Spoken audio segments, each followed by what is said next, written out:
दोनों का खाली कलर सेम है, कलर अलग है बस। हेलो स्टूडेंट्स, क्या हाल चाल। मैं हूं पीयूष भारती और आप देख रहे हैं वीडियो। आज की क्लास में हम लोग स्टार्ट करने जा रहे हैं ट्रेड एंड ग्लोबलाइजेशन का सब्जेक्टिव मोस्ट इंपॉर्टेंट क्वेश्चन। इसमें आप लोग को क्या क्या पढ़ाई जाएगी, ऑब्जेक्टिव प्लस सब्जेक्टिव सारी चीज़ें करवाई जाएगी। अच्छा, ये जो चैप्टर है ये आप लोग का चैप्टर नंबर 6 है बिहार बोर्ड का, ठीक है, BSCB इंग्लिश मीडियम में आप लोग का बहुत बहुत फिर से मैं स्वागत करता हूं। चलिए, अगर आप लोग ने शेयर नहीं किया है इस लेक्चर को तो प्लीज़ शेयर कर दीजिए और सब्सक्राइब भी नहीं किए हैं तो सब्सक्राइब कर दीजिए, ठीक है। तो चलिए हम लोग अपनी क्लास को और आगे की तरफ लेते हैं। आज हम लोग को क्या सीखना है ये आप लोग को पता होना चाहिए। चैप्टर नंबर 7 है, ठीक है। याद रखना, यहाँ पर चैप्टर नंबर 8 मैंने लिख दिया गलती से। चलिए कोई नहीं, मैं ज़रा सा इसको करेक्ट कर देता हूँ, ठीक है। चैप्टर नंबर 7 BSCB, ठीक है। और इसका हम लोग आज क्या क्या करने वाले हैं, आज हम लोग इसका चैप्टर नंबर 7 का ऑब्जेक्टिव करेंगे, उसके बाद सब्जेक्टिव करेंगे, ठीक है। आप लोग क्या रेडी हैं इस कॉन्सेप्ट को करने के लिए? तो चलिए, अगर ट्रेड एंड ग्लोबलाइजेशन का आप लोग का रिवीजन वाला वीडियो चाहिए तो प्लीज़ कमेंट करिए। अगर कमेंट आया तो मैं आपको बना के दूंगा एकदम ट्रेड एंड ग्लोबलाइजेशन का चैप्टर, ओके, ठीक है। चलिए स्टार्ट करते हैं अपनी क्लास को। सबसे पहला क्वेश्चन आपके, अच्छा स्क्रीन पर बाद आएगा, पहले मैं आपको एक चीज़ बता दूं, इसमें आपको नोट्स कहाँ मिलने वाले हैं ये मैं बता दूं। नोट्स आपको मिलेंगे ऐप पर। कहाँ मिलेंगे? ऐप पर। सर ऐप कैसे डाउनलोड करेंगे? सर ऐप कैसे डाउनलोड करेंगे? डिस्क्रिप्शन में लिंक होगा आपका ऐप का, ठीक है, ठीक है। लिंक कहाँ मिलेगा आपको? डिस्क्रिप्शन बॉक्स में मिल जाएगा एकदम बेहतरीन तरीके से। वहाँ पर लिखा होगा गेट नोट्स हेयर। क्या लिखा होगा? Get notes here. वहाँ पर आपको एक ड्राइव का लिंक दिया होगा। किसका लिंक दिया होगा? ड्राइव का, ठीक है। उस ड्राइव के लिंक को अगर आप लोग क्लिक करोगे ना तो बहुत आपका एक पेज खुल जाएगा, है ना।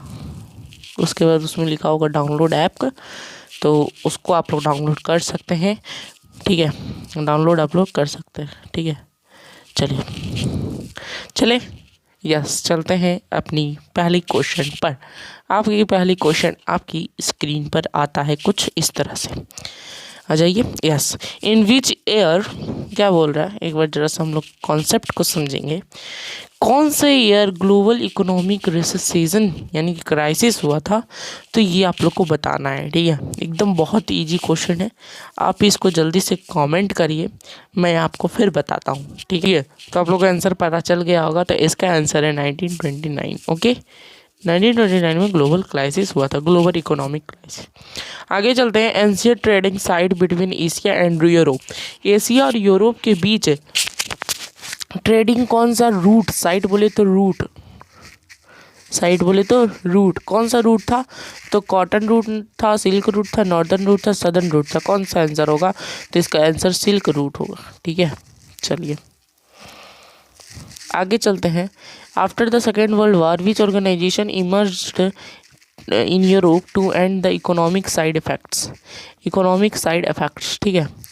तो इकोनॉमिक साइड इफ़ेक्ट्स को यूरोप में एंड करने के लिए कौन सा ऑर्गेनाइजेशन इमर्ज हुआ सेकेंड वर्ल्ड वॉर के बाद? जल्दी से इसका आंसर देंगे, ठीक है। तो यूरोप में वो हुआ था, तो इसीलिए इसका नाम यूरोपियन यूनियन पड़ा था, यूरोपियन यूनियन, ठीक है। तो इसका आंसर क्या होगा आप लोग को?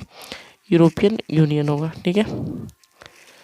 आई बात। चलिए, अच्छा, headquarter of the world trade organisation WTO का हेड क्वार्टर कहाँ है? हेड क्वार्टर, तो इसका हेड क्वार्टर आपका जनेवा में है। कहाँ पर है? जनेवा में, ठीक है। चलिए जनेवा को टिक मारेंगे और आगे बढ़ेंगे। The world WTO was established. WTO कब आया था? ठीक है, इसका आंसर जल्दी से दीजिए, ठीक है। मैं ईयर वाला आंसर आपसे इसलिए पूछ रहा हूँ ताकि आप लोग को याद रहे। अगर आपका गलती होए तो आप अगर कमेंट बॉक्स में तो आपको याद हो जाए जल्दी, ठीक है। चलिए, ठीक है। तो होप आप लोग ने आंसर बढ़िया से किया होगा। तो इसका आंसर है 1995। यहाँ पर आपको नहीं दिया गया है, तो मुझे लगता है यहाँ पर 1955 के बदले 1995 होगा, ठीक है। तो थोड़ी सी मिस्टेक है। चलिए, due to the economic crisis which new system of governance emerged in Europe. तो इकोनॉमिक क्राइसिस के समय कौन सा न्यू सिस्टम गवर्नेंस के सामने इमर्ज हुई यूरोप में, जल्दी बताइएगा। तो फासिस्ट नाजी सिस्टम जो है गवर्नमेंट का वो इमर्ज हुई थी, ठीक है। चलिए, biggest revolution in the field of economy in the model Ira.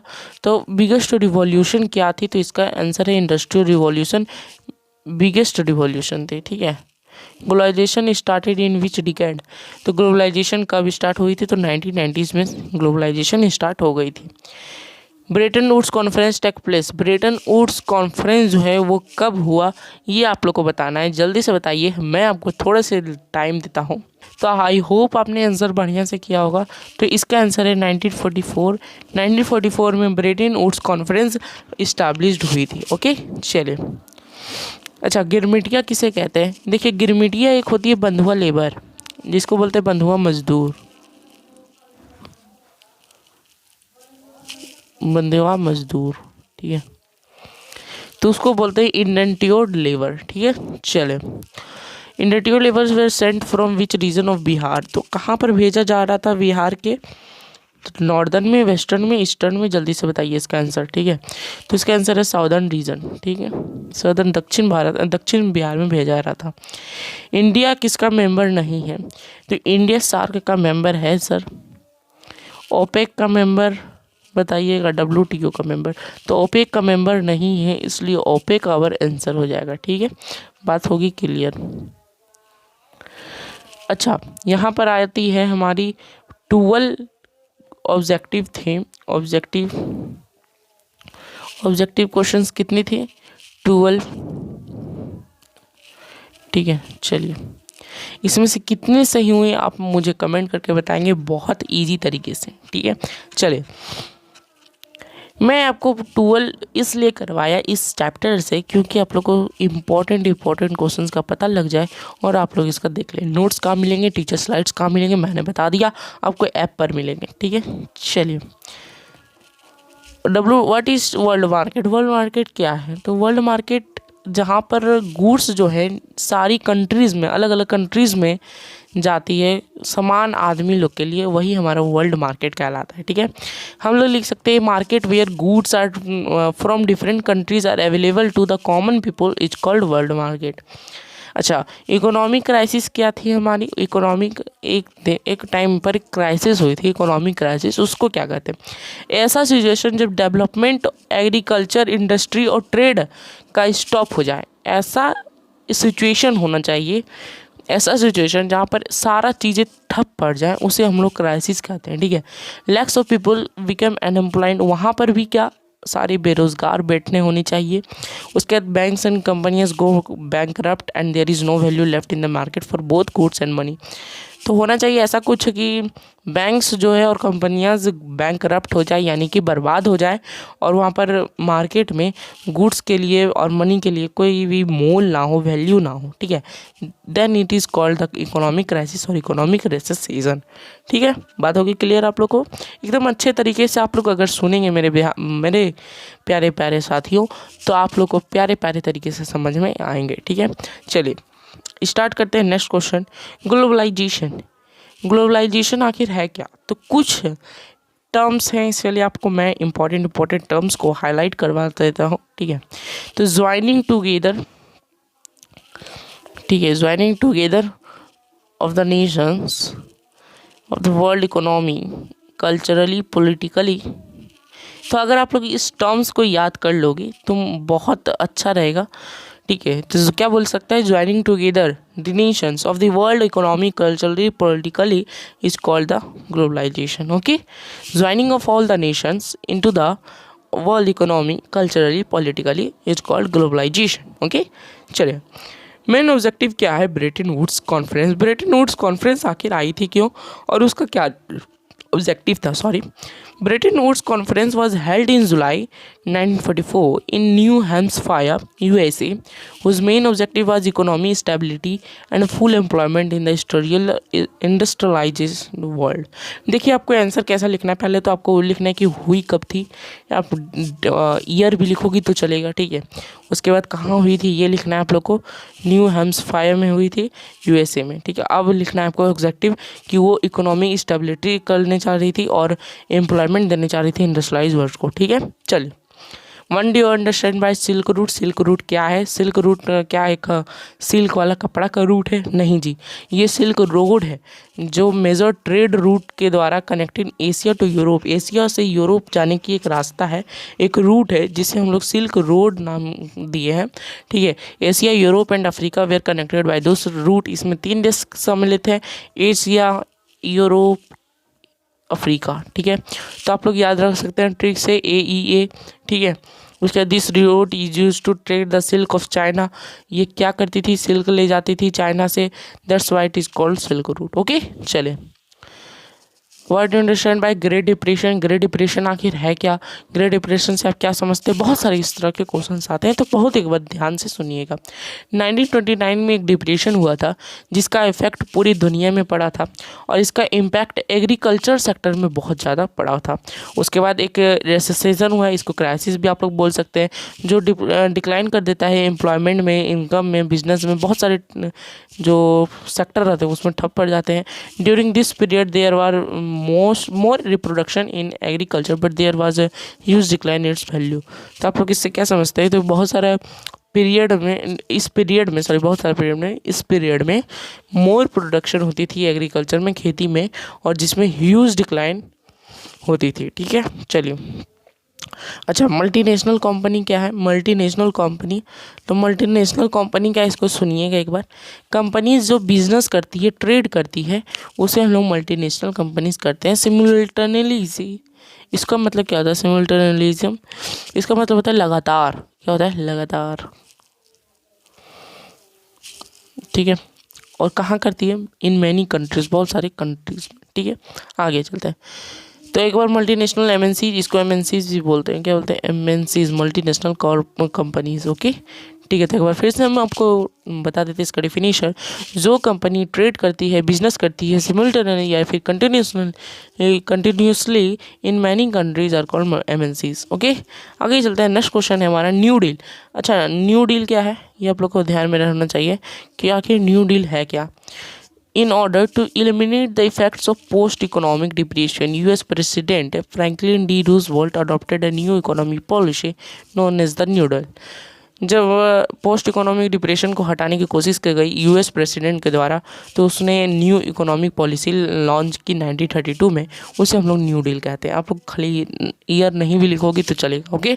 चलो, तो नेक्स्ट है कि हम लोग 8 क्वेश्चंस आज की क्लास में डिस्कस किए हैं सब्जेक्टिव में। अच्छा, इसका अगर आपको हिस्ट्री में लॉन्ग तो आएगा, डिजास्टर मैनेजमेंट ख़त्म होने के बाद आप मैं इसका लॉन्ग लेके आऊँगा। पहले डिजास्टर मैनेजमेंट हम ख़त्म करेंगे, ठीक है। चलिए, लॉन्ग भी आ रहा है, बहुत अच्छे से इंतज़ार करिए। लॉन्ग क्वेश्चन भी बहुत जल्दी आने वाला है, लॉन्ग क्वेश्चन आंसर हिस्ट्री का, ठीक है। चलिए, मिलते हैं अब। अच्छा, मिलेंगे उससे पहले समरी डिस्कस कर लेते हैं। तो समरी डिस्कस करेंगे क्या कि हम लोग ऑब्जेक्टिव किए, सब्जेक्टिव किए, और मैं ऐसा रखता हूँ कि आपको याद भी हो गए होंगे ये सब क्वेश्चन। चलिए, मैं एक बार रिवाइज करा देता हूँ ये 8 क्वेश्चन, ठीक है। चलिए, वर्ल्ड मार्केट क्या है? वर्ल्ड मार्केट ऐसा मार्केट है जहाँ पर सारी देशों से बहुत सारे गुड्स आते हैं कॉमन पीपल के लिए, ठीक है। आगे चलते हैं। तो इकोनॉमिक क्राइसिस क्या है?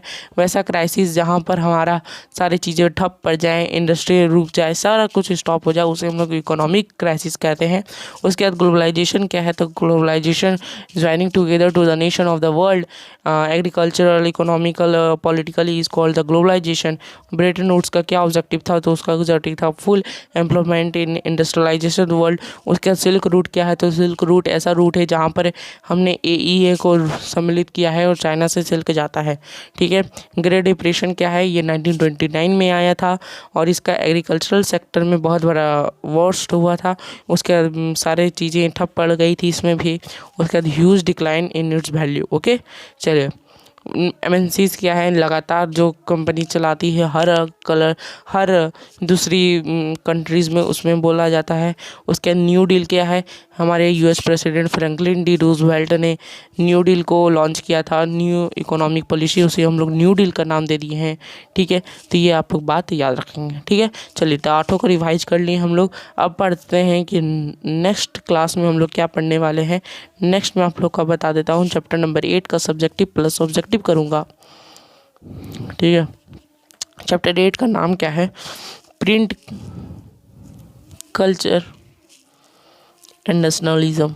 ओके, चलिए, तो मिलते हैं आप लोग के लिए एक बार फिर से तड़कता फड़कता क्लास में। Bye bye, take care.